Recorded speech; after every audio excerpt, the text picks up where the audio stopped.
What's up, everybody? How y'all doing? Here we are, day 29, working from home. We're just gonna jump right into it as always. We're gonna start inside control and transition to a new position today. The new position we're gonna work on is called quesa. So, when I'm set up here in my side control, my opponent has their frame set. Normally, when I think about going to quesa, I take this top hand, I grab the back of my opponent's sleeve here, and then I want to switch my hips so I'm facing my opponent's head. Sliding my bottom leg under the shoulder. This is important. Keeping this underhook here. This is also important. A lot of times, people grab around the head here. That's going to allow my opponent to just get to their side, and they're going to come out and get my back. So I want to make sure I have this underhook and I have control of this arm here. I just stay heavy through my opponent's chest. This is how I'm going to control them. So again, I start off here.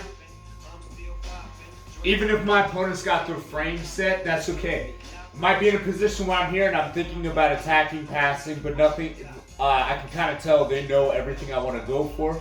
So I'm thinking, okay, what's the easy way to change position? I grab the back of the sleeve. I slide my closed side leg underneath, the one that was controlling the hip. Slide that under the shoulder, keeping the underhook on the opposite side arm. Now, from here, there's a few things that we can do. One thing I like to do, if I keep control of this arm here, I push my knee a little further through, and I step my other foot outside a little bit. I'm keeping my pressure down while also creating space with my legs. From here, I'm going to step over, bring my knees together, trapping the arm here. I come to this crucifix position. Now I have this arm isolated.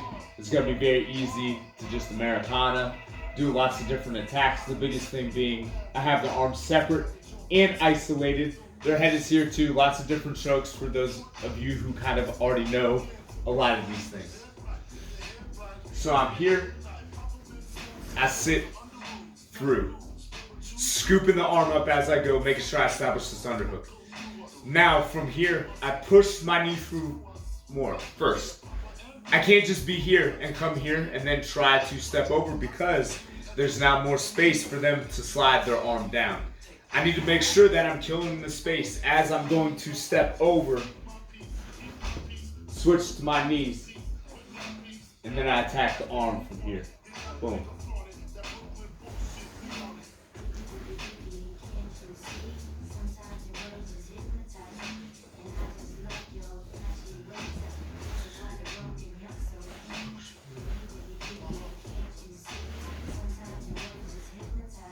And then I finish.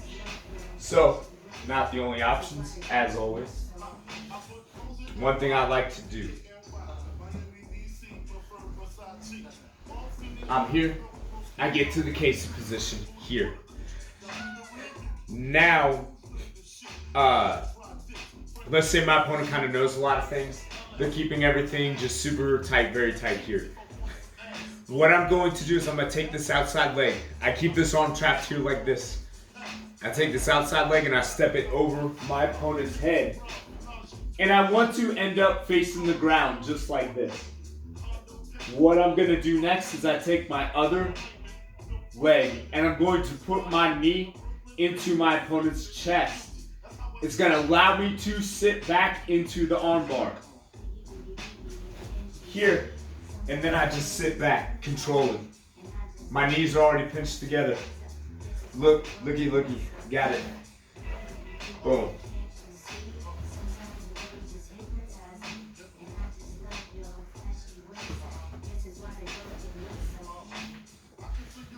So I'm here, boom.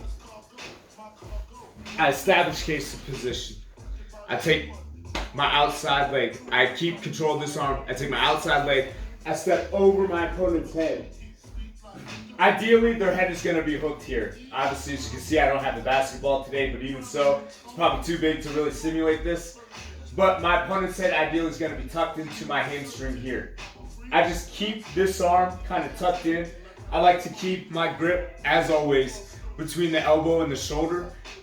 And for a little added leverage, I pinch my elbow down around the wrist area here. So I'm here, I have the arm trapped.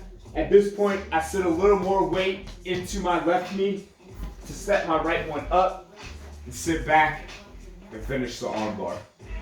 Like I said, if their head's in the right spot, it's just automatically gonna be trapped here. This leg's gonna come over their face.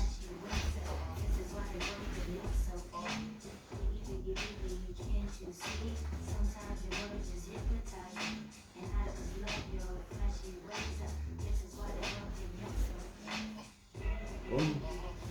Sit through the quesa. I step over, keeping control of this arm.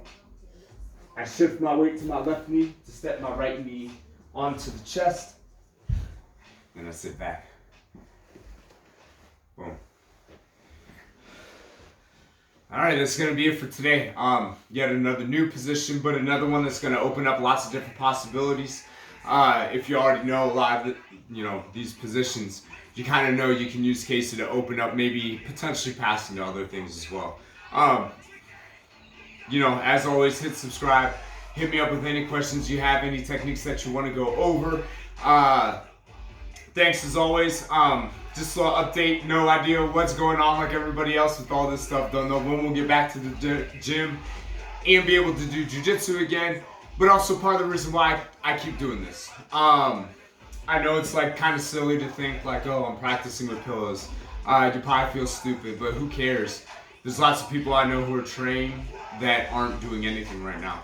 And I think that when we go back to the gym, they are going to be my first meals. So, just something to keep in mind. Just because you can't practice the way you want to doesn't mean you can't practice at all. You can still learn lots of things on your own without having people to help you. But that's going to be it for today. Thanks for checking out as always, and I'll catch y'all tomorrow.